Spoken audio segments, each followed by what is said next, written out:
Hello दोस्तों, नमस्कार। आप सभी का एक बार फिर से स्वागत है। तो आज हम बात करेंगे गुरु द्रोणाचार्य की और एकलव्य की।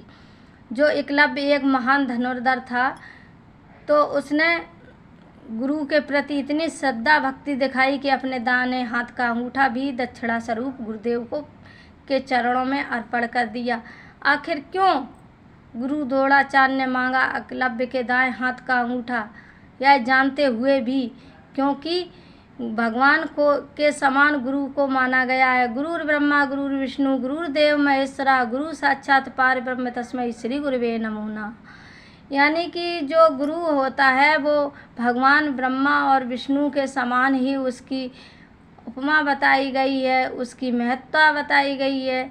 फिर भी यह जानते हुए भी द्रोणाचार्य ने उसके दाएं हाथ का अंगूठा दक्षिणा स्वरूप क्यों मांगा। तो जो एकलव्य था वो निषाद राज हिरण्यधनु का पुत्र था और उसकी माता का नाम सुलेखा था, जो एक जंगलों में रहता था और आदिवासी था। उन दिनों क्या था कि निम्न वर्ण के बच्चों को शिक्षा प्रदान नहीं की जाती थी, उच्च वर्ण के राजकुमारों को ही शिक्षा दी जाती थी। ऐसा चलन था उस समय। तो गुरु द्रोणाचार्य कौरव और पांडवों को ही शिक्षा देते थे, क्योंकि वे दोनों कुल राजकुमार थे और उच्च वर्ण के थे। तो और उनके प्रिय भक्त भी हुआ करते थे, प्रिय शिष्य भी हुआ करते थे।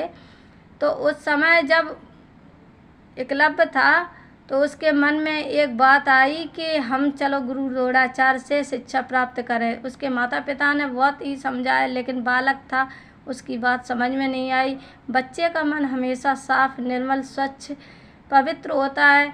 तो वह यही आस लेकर गुरु के आश्रम तक पहुंचा, लेकिन आश्रम में उसके घुसने नहीं दिया, प्रवेश नहीं करने दिया, धक्के मारकर बाहर निकाला। और जब बाहर शोरगुल हुआ तब गुरु द्रोणाचार्य ने कहा, आखिर यह कैसा शोरगुल है, कौन है, उसे अंदर लाओ। जब एकलव्य पहुंचा गुरु के सामने तो चरण पकड़ लिए और बोला, गुरुदेव मुझे अपना शिष्य बना लीजिए और मैं धनुर्विद्या सीखना चाहता हूँ आपसे, और यह मैंने संकल्प मन में ले लिया है कि मैं आपको गुरु बनाऊंगा। तब गुरु द्रोणाचार्य ने बच्चे को समझाया और कहा, बेटा आप निम्न वर्ण के हैं और आपको शिक्षा नहीं दी जा सकती, क्योंकि मैं उच्च वर्ण के ही बच्चों को शिक्षा देता हूँ, जो कि राजकुमार होते हैं, और आप शिक्षा के योग्य नहीं है, हम आपको शिक्षा नहीं दे सकते। तब उसने एकलव्य ने गुरु के पैर छोड़े ही नहीं और कहा, आप शिक्षा नहीं दे सकते तो मुझे आश्रम की साफ सफाई के लिए ही रख लीजिए। तब गुरु द्रोणाचार्य ने कहा, ठीक है, यदि आप रहना चाहते हैं तो खूब रहिए और साफ सफाई कीजिए, लेकिन हस्तक्षेप नहीं करेंगे बीच में, क्योंकि अगर ऐसा हुआ तो आपको आश्रम से बाहर निकाल दिया जाएगा, पुनः प्रवेश नहीं दिया जाएगा। तो जब गुरुदेव अपने शिष्यों को शिक्षा प्रदान करते तो एकलव्य कार्य करता था, सफाई करता था, आश्रम की देखभाल करता था, लेकिन उसका ध्यान पूरा गुरुदेव की तरफ ही जाता था कि आखिर गुरुजी क्या बता रहे हैं, क्या सिखा रहे हैं, आखिर क्या कैसे शिक्षा प्राप्त की जा सकती है। तो एक दिन उसकी ये चोरी पकड़ी गई और उसको बाहर निकाल दिया गया। तब गुरुजी ने कहा कि मैंने आपको पहले ही यह समझाया था, पहले ही चेतावनी दी थी कि आप यदि कोई आपकी चोरी पकड़ी गई, आपने कोई ऐसी हरकत की तो मैं आपको आश्रम से बाहर निकाल दूंगा। और ऐसा ही हुआ। जब एकलव्य आश्रम से बाहर निकल गया तो भारी मन से लौट रहा था जंगल में, तो उसके मन में एक विचार आई, क्यों ना गुरु द्रोणाचार्य की प्रतिमा बनाकर मैंने काफ़ी कुछ सीखा है और अभ्यास करूं निरंतर, तो हो सकता है कि मैं एक धनुर्धर बन जाऊं। और उसने मिट्टी की प्रतिमा बनाकर प्रतिदिन अभ्यास शुरू कर दिया और एक दिन महान धनुर्धर बन गया। एक दिन गुरु द्रोणाचार्य जब अपने कुछ मुख्य शिष्यों के साथ, जैसे पांडव थे, अर्जुन, भीम, नकुल, सहदेव, युधिष्ठिर, सभी के साथ जब जंगल में विचरण कर रहे थे, घूम रहे थे, तो उनके साथ में एक कुत्ता भी था। जब एकलव्य अपने गुरु की प्रतिमा के सामने अभ्यास कर रहा था तो कुत्ता ने भौंकना शुरू कर दिया और उसकी अभ्यास में विघ्न पड़ा, और उसने बाणों से इस प्रकार कुत्ते का मुंह बंद कर दिया कि उसे जरा सी भी खरोंच नहीं आई और कुत्ते का भौंकना बंद हो गया।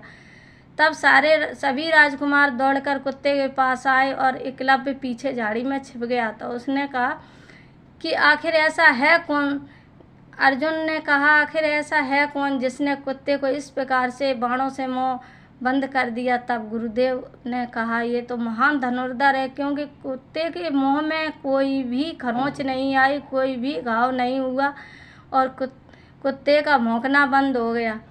तब गुरुजी ने थोड़ी दूर चल के देखा तो उनकी एक मिट्टी की प्रतिमा बनी थी। उसे देखकर गुरुदेव ने कहा, यह किसने हिम्मत की है, मेरी प्रतिमा किसने बनाई। तब एकलव्य सामने आया और उसने गुरुजी को प्रणाम किया और कहा, गुरुदेव यह भूल मुझसे हुई है। मैंने मन ही मन संकल्प ले लिया था कि मैं आपको ही गुरु बनाऊंगा, इसलिए मैं आज आपका शिष्य बन गया हूँ और कृपा करके मुझे अब आशीर्वाद दीजिए। तब द्रोणाचार्य ने कहा, आप शिष्य तो बन गए, महान धनुर्धर भी बन गए हैं, लेकिन गुरु दक्षिणा तो दोगे तभी आपको आशीर्वाद मिलेगा।